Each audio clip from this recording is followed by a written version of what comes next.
Here's the big challenge of life. You can have more than you've got because you can become more than you are.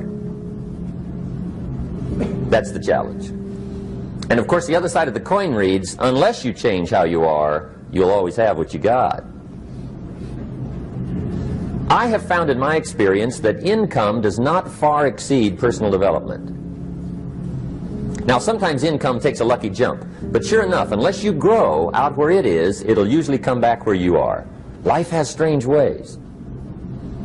If somebody hands you $1 million, best you become a millionaire quickly, so you get to keep the money. Otherwise, sure enough, it'll disappear. Somebody once said, if you took all the money in the world, divided it up equally among everybody, it would soon all be back in the same pockets. Incredible. Success is something you attract, not something you pursue. Success is looking for a good place to stay. So instead of going after it, you work on yourself. Personal development. See, the major question to ask on the job is not what are you getting. The major question to ask on the job is what are you becoming? See, the big question is not what am I getting paid here. The big question is what am I becoming here? Because true happiness is not contained in what you get. Happiness is contained in what you become. So that's our major subject for tonight, personal development. Of all the assignments Mr. Shoaff gave me at age 25, this was probably the most difficult. In fact, I'm still working on this one. I think it's an unending challenge to see what you can become. The next subject is called Basic Laws. And it's good to study the basics. And I call these basics primarily because they come from the Bible. Now, I'm not a theologian or a minister, and that'll be apparent. But Mr. Shoaff taught me that the Bible was a good textbook for ideas and stories and success equations, how to live the better life. I found out that was true. He also taught me that the Bible is as practical as it is spiritual, and I found out that's true. If you look at your bank account and your income and you're not happy, there are several places in the Bible to check to see what the heck's wrong so you can make the changes. And we're going to cover some of those tonight, called basics. Okay. The next subject is my favorite, setting goals. Mr. Shoaff taught me how to set goals. What a favor that was. One morning at breakfast, shortly after I met him, he said, Jim, let me see your current list of goals, and let's go over them and talk about them. He said, maybe that's the best way I can help you get a better direction started. And I said, I don't have a list. He said, well, is it out in the car or home somewhere? I said, no, sir. I don't have a list anywhere. He said, well, young man, that's where we got to start. He said, I can tell you right now, if you don't have a list of your goals with you, he said, I can guess your bank balance within a few $100s. Which he did. And that got my attention. I said, you mean my bank balance would change if I had a list of goals? He said, drastically. That day I became a willing student how to set goals. And sure enough, learning how to set goals changed my life. And I often wondered why no one had ever taught me how to set goals up until age 25. I went to high school, but if they offered it, I missed it. I went to college for a year, never heard it. I worked for Sears. Really. And to my knowledge, Sears never taught it. Right? How to set goals. So here I am, age 25, married, my family's starting, I've been to college, I'm working, and I still don't know how to set goals. But fortunately, when I was 25, I met the man who taught me how, and it revolutionized my whole life. Economically, socially, personally, it's incredible. So I want to share with you tonight what Mr. Shoaff shared with me, how to set goals. It can be a life changer. Okay. The next subject is the negative part of the seminar. Life is part negative, so we got to talk about the negative. And this subject is called diseases of attitude. Diseases of attitude. There's a lot of things that can wreck your chances to do well. We live in a rather dangerous world, so you got to be not only wise, you got to be careful. Now, attitude diseases are just as bad as physical diseases, right? High blood pressure, heart trouble. I mean, a lot of things lace your chances to do well. So you've got to be careful. And attitude diseases are deadly. I mean, they'll destroy all the good things you start. Okay? So we'll go through those attitude diseases, how to spot them, how to look for them, what they are, and the cure. And I'm a pro on these because I've had them all, so I can give you excellent advice on these. Now, the last subject we're going to consider tonight is called the day that turns your life around. The day that turns your life around.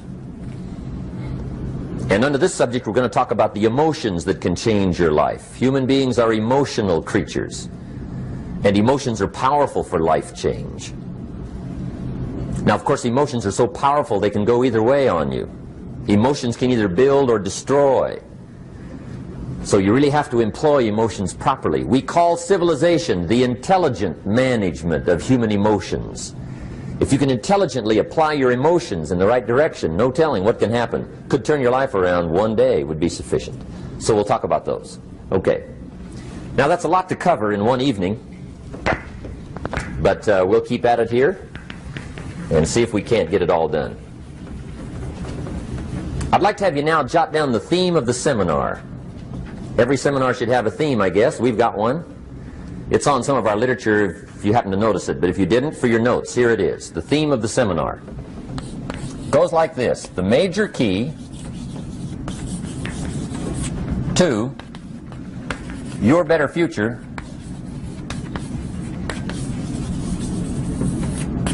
is you.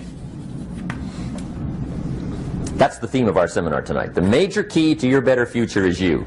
And I'd like to have you underline two words just to give it some added punch. Underline the word major and the word you,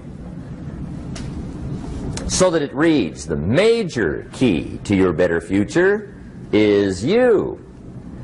Now, my first suggestion is transfer this to a card or something where you can put it up, where you can see it every day. Preferably put it up where you can see it at the beginning of the day, before you go off to put the day together. This is a good phrase just to glance at, to keep in mind as you're putting the day together. It's called the silent seminar. If you'll just let this talk to you during the day, I found it to be tremendously helpful. The major key to your better future is you. For a big share of my life now, I didn't have this one quite figured out. Among a lot of things I didn't have quite figured out. Many things used to puzzle me back in those early days. I used to wonder why two people could work for the same company, one make twice as much money. Now, see, that used to puzzle me. And maybe they were the same age, graduated from the same school, live in the same community, work for the same company, with the same products and the same services. They've got the same traffic, the same problems, and one makes $1,000 a month, the other one makes $2,000 a month. Now that was my puzzling question. Why would this long list be the same and the money twice as much? I asked, what's the difference between $1,000 a month and $2,000 a month? And I don't mean $1,000 a month, right? I could figure that out. But what makes the difference? Why would one person do twice as well, 3 times as well? Speaking economically. Now, I know there's more than one way to do well. I understand that. But in this little narrow area called compensation, what's the difference? Well, back then, with my faulty thinking, I'm trying to reason it out. I thought, well, maybe time makes some of the difference, right? Some people do better because they have more time. I used to say, Harold ought to be able to do well. He's got a lot of time. If I had all of Harold's time, I could do well. Now, that's got to be dumb, right? Number one, you can't get somebody else's time. A guy says to me one time, he says, you know, if I had some extra time, I could make some extra money. I said, then forget it. There isn't any extra time. Hey, when the clock strikes 12 midnight, that about wraps it up, right? I mean, you can look around the gongs there for a little more, but it's over. You say to the guy, what are you doing? He says, I'm looking for extra time. See, they'll come and take you away, right? There isn't any more time. Now, if you can't get more time, which you can't, what could you get more of that would make a difference in economic results? And here's the key word. Make it a part of your notes. We're going to consider it tonight. The word is value.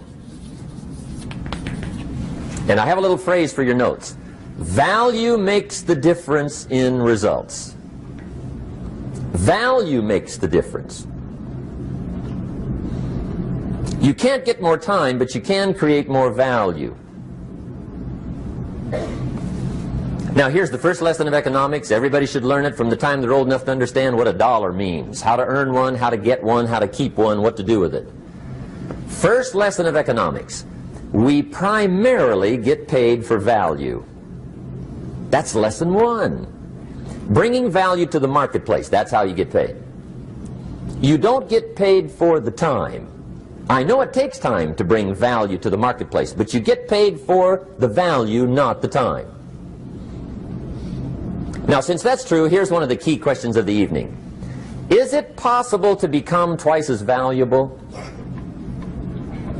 at the marketplace and make twice as much money in the same time? Could you become 3 times as valuable? Make 3 times as much money in the same time? Is that possible? The answer is yes, if. And it's always if, right? Life is known as the big if. Harry Truman once said, life is iffy. How true. And here's the big if we're going to consider it tonight. It's possible to do much better at the marketplace if you go to work primarily on yourself. And that's the theme of our seminar tonight. Learning to work primarily on yourself. People have asked me for the last 24 years, how do you develop an above-average income? And the answer is, become an above-average person. Develop an above-average handshake. Some people want to be successful, they don't even work on their handshake. As easy as that would be to start on. They let it slide, they don't understand. Develop an above-average smile. Develop an above-average excitement. Develop an above-average interest in other people. Develop an above-average intensity to win. See, that'll change everything. Probably one of the most frustrating experiences in life is looking for an above-average job with above-average pay without becoming an above-average person. It's called frustration.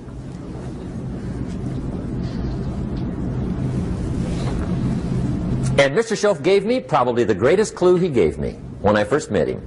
He said, Jim, if you want to be wealthy and happy the rest of your life, just learn this lesson well. He said, learn to work harder on yourself than you do on your job.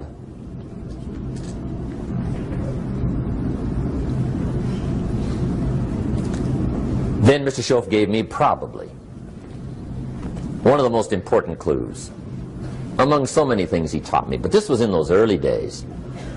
Mr. Shoaff was very kind, but he was also very abrupt. And he had these interesting questions to ask. I'm giving him a little rundown one day on how things hadn't worked out for me. He said, Mr. Rohn, I've got the answer for you if you will listen carefully. And listen carefully I did that day and for the next 5 years. If somebody's wealthy and happy, you gotta listen. He said, Jim, I've only known you a short time. But he said, it's already my honest opinion that for things to change for you, you've got to change. That wasn't quite the answer I was looking for. But that's the answer he gave me, and I pass it along to you on this warm summer evening in Anaheim, California, 1981.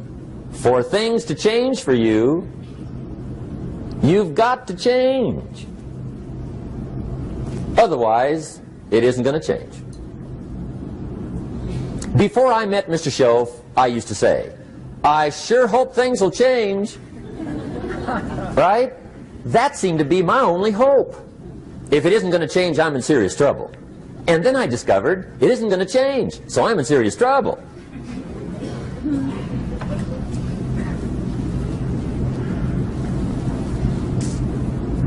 See, I can tell you what the 80s are going to be like. You have dropped into the right place. I did a seminar one time for Standard Oil executives and management in Honolulu. And we're having a conference one day on this big conference table. And one of them said to me, Mr. Rohn, you know some fairly important people halfway around the world. What do you think the 80s are going to be like? I said, gentlemen, I do know the right people. I can tell you. So they all listened very carefully. And I said, gentlemen, based on my wide experience, I can really honestly say to you, in my opinion, in the 80s, it's going to be about like it's always been. Aren't you glad you came? That's inside. I don't pass that around just everywhere. Now, of course, I said that to make a point, but I also said it because it's accurate. It's going to be about like it's always been. It isn't going to change. The tide comes in, and then what? It goes out. For 6,500 years that we know of, recorded history, and probably long before that. So it is not going to change. It gets light, and then what? It turns dark. 6,500 years. See, it's not likely to change. And we're not to be startled by that. If the sun goes down, the guy says, what's happened, what's happened? It means he hasn't been here long, I guess, right? It always goes down about this time. The guy says, well, I don't like that arrangement. Well, you got to talk to somebody besides me, right? It gets light, then it turns dark. In rotation, the next season after fall is what? Winter. Pray tell, how often does winter follow fall? Every year regularly for the last 6,500 that we know of. See, it is not going to change. Now, some winters are long, and some are short, and some are hard, and some are easy, but they always come right after falls. It isn't going to change. Sometimes you can figure it out, sometimes there's no way to figure it out. Sometimes it goes well, sometimes it gets in a knot. Sometimes it sails along, sometimes it gets in reverse. See, that's not going to change. The last 6,000 years reads like this: opportunity mixed with difficulty. That's how it reads. It isn't going to change. The man says, well, if it isn't going to change, how will my life ever change? Answer, when you change. And whether I'm talking to high school kids or business executives, my message is always the same. And it goes like this: the only way it gets better for you is when you get better.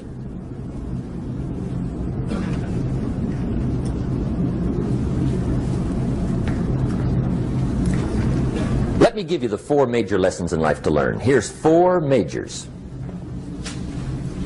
It's good to study the majors.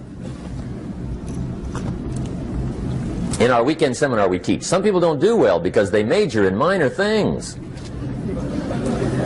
You've got to be on the lookout. At the end of every week, end of every month, you've got to check, make sure you're not spending major time on minor things. Okay, we go through that whole series. Majors and minors. Now, let me give you 2 phrases before we get to the 4 majors. This will set it up and you'll see where I'm going. 2 key phrases for your notes. Here's the first one. Life and business is like the changing seasons. That's the first phrase. Life and business is like the changing seasons. One of the best ways to describe life, it's like the seasons. Frank Sinatra sings, life is like the seasons. Now here's the second phrase. Very important. You cannot change the seasons, but you can change yourself. You can't change the seasons, but you can change yourself. And see, that's how life gets better for you, not by chance, but by change. Now here's the 4 major lessons in life to learn. I've got my first book finished, came out a couple of weeks ago. This is in it, the 4 major lessons in life to learn. Here they are. Number 1, learn how to handle the winters. That's lesson 1. They come right after falls, with regularity. Some are long, and some are short, and some are hard, and some are easy, but they keep coming. You must learn to handle the nights. They come right after days. You must learn to handle difficulty. It comes right after opportunity. You must learn to handle recessions. They always follow progressions. For the last 6,000. See, it isn't going to change. The lesson you must learn is how to handle it. And there's all kinds of winters, right? The winter when you can't figure it out. The winter when it all goes smash. The winter when it turns belly up. The winter when it won't work, when you've run out of money and you've got a broken heart. See, those are winter times. There's all kinds. Economic winters, social winters, personal winters. When your heart is smashed in 1,000 pieces and the nights are unusually long, your prayers seem to go no higher than your head. It's wintertime. Barbra Streisand sings, "It used to be so natural to talk about forever, but used to be's don't count anymore. They just lay on the floor till we sweep them away. You don't sing me love songs, and you don't say you need me, and you don't bring me flowers anymore." A song of winter. But see, the disappointments come. Those are normal. That's part of life. But the question is, how do you handle it? How do you handle the coming winters and the disappointments and the down times? Well, you can't get rid of January by tearing it off the calendar. But here's what you can do. You can get stronger, you can get wiser, and you can get better. The winters won't change, but you can. And that's how life changes for you. See, before I understood when it was winter, I used to wish it was summer. I didn't understand. When it was hard, I used to wish it was easy. I didn't know. And then Mr. Shoaff gave me a part of his very unique philosophy when he said, "Don't wish it was easier, wish you were better." See, that triggered my whole life change. Don't wish for less problems. Wish for more skills. Don't wish for less challenge. Wish for more wisdom. That's the key. So that's lesson one. Learn how to handle the winters. Here's lesson two. Learn how to take advantage of the spring. That's the second one. Spring is called opportunity. And spring follows winter. What a great place for it. If you were going to put it somewhere, that'd be the place to put it, right after winter. And pray tell, how often does spring follow winter? Every year with regularity, 6,000. You can almost count on it. See, opportunity always comes. Days follow nights. Isn't that terrific? Opportunity follows difficulty. But here's what you must learn to do. Underline these two words in that key phrase. Take advantage. Underline those two. You must learn to take advantage of the spring. See, just because spring rolls around is no sign you're going to look good come fall. You got to do something with it. In fact, you have to get good at one of two things in life. Planting in the spring or begging in the fall. Or get somebody to do it for you. See, those are about the only alternatives. Now here's what else you must do. Take advantage of the springs quickly, because there's only a few. Just a handful of springs have been handed to each of us. They don't come forever. Life is fairly brief. So you got to read every book you can get your hands on what to do with your springs while they're here. And take advantage, they soon run out. The Beatles wrote, "Life is so short." And for John Lennon, it was extra short. But life is brief. Elton John sings, "She lived her life like a candle in the wind." It's brief. So whatever you're going to do with your life, you got to get at it. Don't just let the springs pass. Here's the third major lesson in life to learn. Learn how to protect your crops all summer. You got to take care of what you start. Sure enough, as soon as you've planted your garden in the spring, the busy bugs and the noxious weeds are out to take it. And here's the next bit of truth. They will take it unless you prevent it. And that's the third major skill to learn. You've got to learn to prevent the intruder from taking all the good you start. It's one of the challenges. Here's two key phrases under number 3. First one, all good will be attacked on this planet. Maybe not the next one we get to, but on this one, all good will be attacked. Every garden will be invaded. Not to think so is naive. And here's the second phrase. All values must be defended. Political values, social values, community values, family values, marriage values, friendship values, business values. Every garden must be tended all summer. Third major lesson. Now here's number 4. Fourth major lesson in life to learn. Learn how to reap in the fall without complaint. Learn to reap come harvest time without complaint. Take full responsibility for what happens to you. It's one of the highest forms of human maturity, accepting full responsibility. It's the day you know you've passed from childhood to adulthood, the day you accept full responsibility. And another note, learn to reap in the fall without apology. Without apology if you do well, and without complaint if you don't. That's maturity.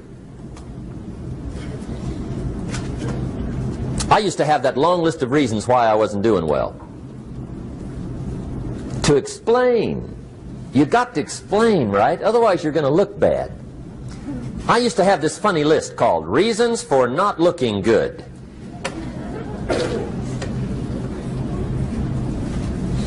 I used to blame the government. I mean, you can believe that or not. It was at the top of my list. I had a lecture second to none. The government. That was on my list. I used to blame taxes. Look what you got left after they take everything. And they expect you to do well. That was on my list there. Prices, that one's easy, right? You walk into the supermarket with $20, come out with a little half bag. So I had that on my list. I used to blame the weather. I blamed the traffic. I used to blame my car. I blamed the manufacturers. I used to blame the company. I blamed company policy. I used to blame the training program. I blame my negative relatives. They were always putting me down. I blame my cynical neighbors. They're just selfish, looking out for themselves. Won't loan you money? They were on my list.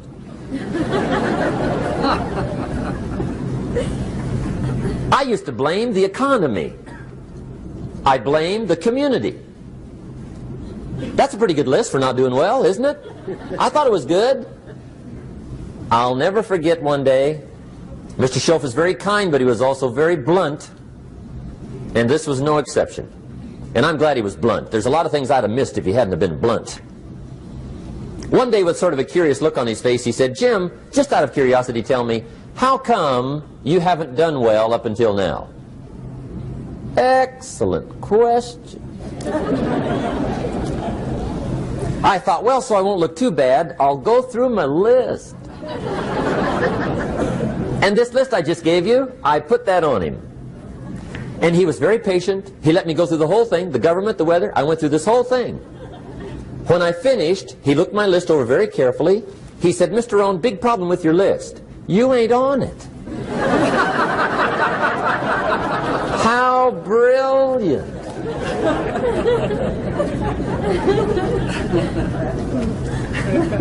When I went to work for him a few months later, I learned very quickly to tear up my list, reasons for not doing well, and I threw it away. And I got me a fresh piece of paper. And I put one word on it. Me. There's a black heritage spiritual that says it's not my mother nor my father, nor my brother nor my sister, but it's me, oh Lord, standing in the need of prayer. See, I used to blame everything outside. And then let me give you a little philosophy that helped turn my life around. For your notes, here it is. It's not what happens that determines the quality or the quantity of your life. It's not what happens. And the reason is because what happens to about everybody. No different. The sun went down on all of us last night. A common event, a happening. And I found out that the same things can happen to two different people. One gets rich and one stays poor. Why is that? It's because it's not what happens, but rather it's what you do that changes everything. So that's a key phrase. It's not what happens, it's what you do. What happens is about the same. You might put that in parentheses here. Same. What people do, that's what's different. Anything can happen, right? Everything can happen. I've heard all the stories. I've been one of the stories. Hey, we could all tell stories all night long, right? Happenings. Anything can happen. Have you heard of Murphy's Laws? Anybody here heard of Murphy's Laws? Okay, most of you have. Murph had these laws. One of them was, if anything can go wrong, it will. That's one of Murphy's Laws. He was not one of the great positive speakers of the day. But anyway, it's still true though, right? Anything can go wrong, everything can go wrong. For sure. I've fallen out of the sky so many times. Once to the tune of a couple of million. Devastating. Took me a while to survive that one. Now, it wasn't all that much, but it was all I had. Right? I mean, that's when it's much, right? When it's all you got. If you got 3, 2 go, you got 1 left, you ain't looking that bad. But when it all goes. Has anybody been there when it all went? Anybody? Come on, the rest of you liars. Go ahead. Hey, we've all been there, right? When it all went. Of course, it used to be a long time ago, right? When you ran out of money, got to 0, you were all through. Heck, now you can whistle right on by 0, right? I mean, they will bury you. That's what they will do.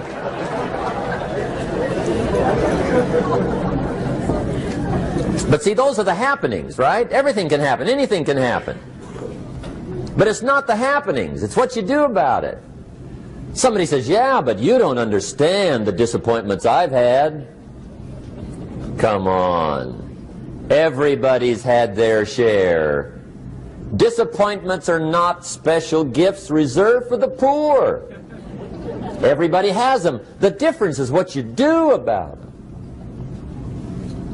It's not the weather. I used to blame the weather, and I discovered it rains on the rich. So see, that won't help. 2 men wake up one morning, there's a rainstorm on. One of them looks out his window, sees the rainstorm, and he says, wow, what a storm. With weather like this, they can't expect you to go out and make sales. He stays home. Same morning, the other guy looks out his window, sees the same storm, says, wow, what a storm.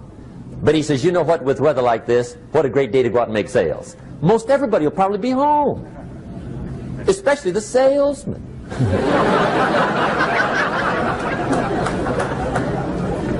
See, that's the difference in how your life works out. It's not what happens, it's what you do. So here's one of the key questions of the evening. Starting tomorrow, what are you going to do that'll make a change in your life's direction? Good question. What are you going to do starting tomorrow that'll make a difference? Now see, if you don't do something starting tomorrow that'll make a difference, guess what? It's gonna be the same. And see, that way you can guess what the next 5 years are going to be like. Look at the last 5. Because the next 5 are going to be like the last 5 unless you, major key, tomorrow, change it all. Or change a little, or change something, or don't change. It's choice time. You can do whatever you want. But it's nice to know any day you